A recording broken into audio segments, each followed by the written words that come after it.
Thank you, Mitch. Well, very, very excited to be here today, and thanks to everyone for showing up and being here with us. But really couldn't be more excited about having Jamie on board as our new softball coach.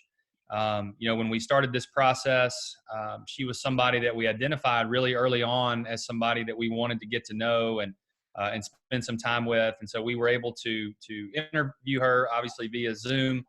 And it went really, really well. I was telling somebody earlier in another interview that while we were interviewing her, the rest of us on the committee were texting behind the scenes, just saying how impressed we were with her, even 5 or 10 minutes into the interview. Obviously, a great background, a lot of success at North Dakota State, and then on to Iowa State, and then to Minnesota. Has taken her team to the College World Series, which is obviously the level we want to be at here at Ole Miss. And we feel like our program and the foundation of our program is set up and ready to take that next step. And we think Jamie is the coach to do that for us. So we were really happy to go to the second round of interviews. Actually, we were able to get Jamie to Oxford and let her spend a little bit of time here middle of last week. I know that was very important for her, having not been in the South and worked or lived down in this area. So we wanted to get her down and to check it out. And I think she fell in love with Oxford just like we all do. And so we're really excited to have her. Like I said, the expectation is high. And what I really loved in our conversation is she referenced winning a national championship multiple times. And that's what we're looking to do. We want to get to Oklahoma City and be knocking on that door and have an opportunity to bring a national championship back to Oxford. All right, thank you, Keith. Now Coach Trachsel has a statement of her own.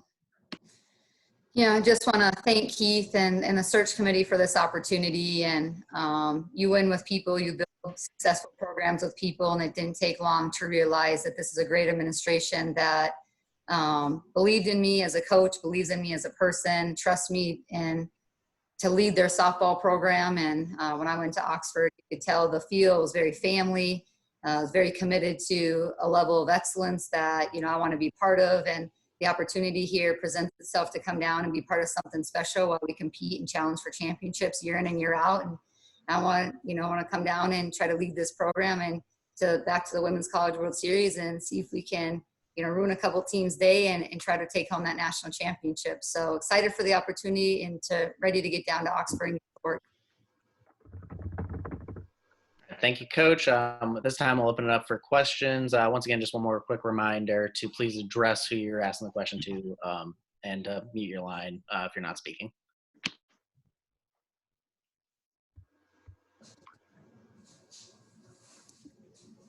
Jamie, I'm Parrish Alford with the Daily Journal newspaper in Tupelo. I know you know some history about this program, some of the recent history. I'm wondering if you think that there's some healing that needs to take place and how you might go about facilitating that. Well, coaching changes are hard. It doesn't really matter how they facilitate. It's just hard. There's a lot of emotions, different opinions, different emotions, different conversations that take place behind the scene. The dynamic of your team is going to be impacted. And so what I'm looking forward to is, coming down there, putting a great staff together and uniting everybody and getting everybody back on the same page, getting it simple again, which is being excited about being a student athlete, being passionate about what you do and uniting everybody and with our goals and the mindset that we're going to have and the work ethic that we'll have to go and attack and accomplish our goals. But I think, us getting our staff together, reaching out, developing the relationships with these young women, and that being a good starting point. And, for where we are right now with the quarantine, we're going to be able to do that even though, we're not able to get out on the recruiting trail for another few weeks. So we get to really focus on the players that are currently committed and to Ole Miss and start building those relationships with us coaches. And then so when we are back together, we can kind of hit the ground running and build from there. But I think the consistent basis, the unifying messages, the like-mindedness, get these kids excited about what they're doing again and moving everybody forward. Thank you. Mm-hmm. Keith, I guess you said you were texting back and forth with other people while you guys were interviewing Jamie. Like, what kind of impressed you so much while she was interviewing? Well, I think, we interviewed, I believe 6 people that kind of made the first cut of interviews, and we had a pretty strong field. And, I think when Jamie, when we were able to get, on the Zoom with Jamie, we knew right away. I was just very impressed with her composure. You could tell she was very mature, that she understood the world of softball. I could tell that she was a winner. All the questions that we asked, she had very in-depth answers.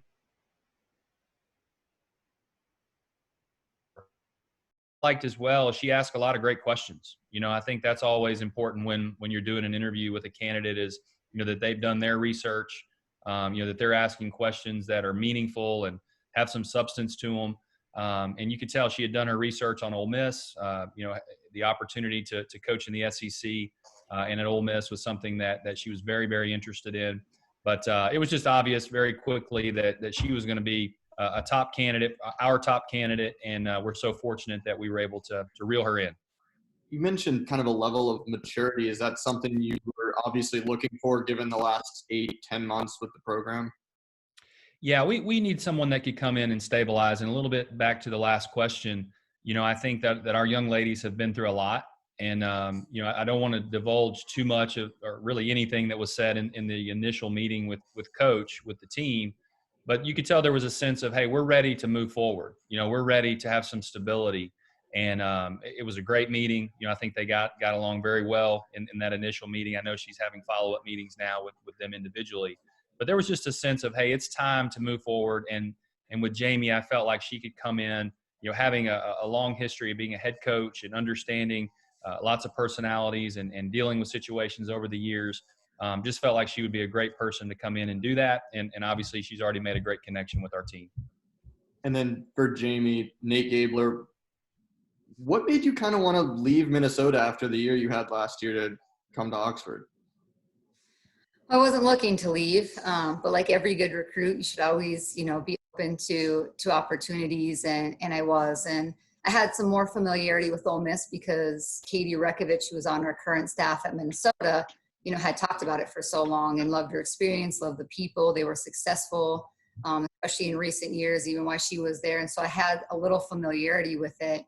And, but I wasn't looking to leave. I wasn't really looking for any of that. And there were some other opportunities where people reached out and I, I declined those. And, but like when it's sometimes it's the right fit at the right time, you just kind of know. And I'm always going to be drawn towards people and the level of commitment and how people are treated and the opportunity and, talking with Keith and the rest of the committee and going down there in the feel of it, like that's something that will always like attract me to a place and the opportunity. Cause I think that's who I am as a coach. And so our staff will be too, is very relationship based and very like kind of player development friendly. So this was a right feel. I'll be honest, it's hard to leave home, but each opportunity presents something different and I'm excited for what's in front of me. Hey, Jamie, Nick Suss can with picture that there are direct flights from Memphis to Minneapolis. She can get back and see family when she wants to. Yeah. Yep. Hi, Nick Suss with the Clarion Ledger. Keith brought up at the top the idea of wanting this program to take the next step. From your experience, how does a program that's going to the postseason take that next step toward being a team that can compete for OKC and compete for titles? Keep working hard, speak it into existence, work at the level that you need to work at and commit to challenge, to be able to play your best when it matters the most, when you're in those moments. Obviously, developing your current players. We're a teaching staff. We will be. Recruiting is a big part of that, bringing in the right players that are still the right fit, doing things the right way on and off the field. And so, but first and foremost, I need to make sure that I get a staff that can come in here that's capable of being passionate and being experts in our field, essentially, so we can develop the players the way that we are responsible to do and continue to build our players, work on the mentality and the physicality piece of it, make sure we're emotionally in control of what we're doing and continue bringing great recruits that believe in Ole Miss and the opportunity that's there and what the SEC presents. And, you can put the right people in the right place at the right time. You can do some pretty special things. It's hard. It's hard to win. I mean, it's win consistently at a certain level. And when you do have those special years that you do put those things together, you cherish them, they make you hungry for more and they make you hungry to continue to work tirelessly to go after what you want.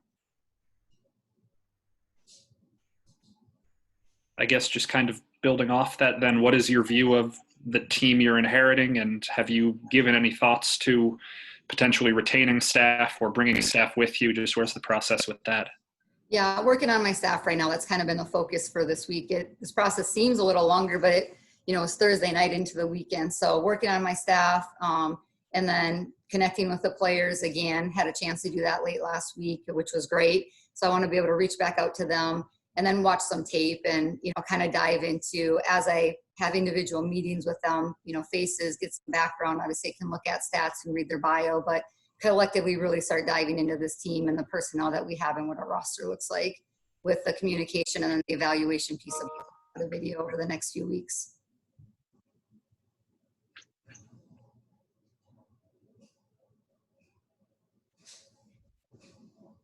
Guess I'll ask another, Keith. You talked a lot about just the value of this program and how important softball is to Ole Miss. What importance are you putting on this program moving forward? How valuable do you see softball being for Ole Miss? Well, I think, Nick, we've really seen over the past 3 or 4 years, how excited our fan base and our local fan base has gotten and rallied around softball. And, the regionals have been awesome, and just we've had to bring in extra seating and just so many things that we feel like we can continue to grow. We had done a master plan for softball a couple of years ago, and we kind of put it on the back burner a little bit, but we're going to revisit that. We talked to Jamie about that during this process, that facilities are going to be a big part of this. Obviously, we don't know where we're going to land after COVID and kind of when this is going to end and what finances are going to look like.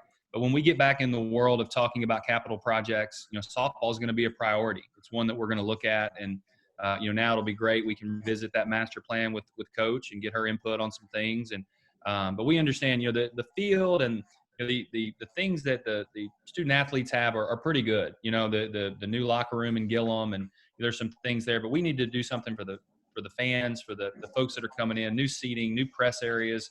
You guys can come and watch the game and have a press area which you can actually fit in. And what we found is when we start hosting these regionals and they're on TV and those type of things, we're just not we don't have the infrastructure to handle that. And so we'll revisit it with Coach and see what makes sense. But we want to put the resources in because we think softball can be something that's really great at Ole Miss and something that can be a long-term investment that people will really enjoy.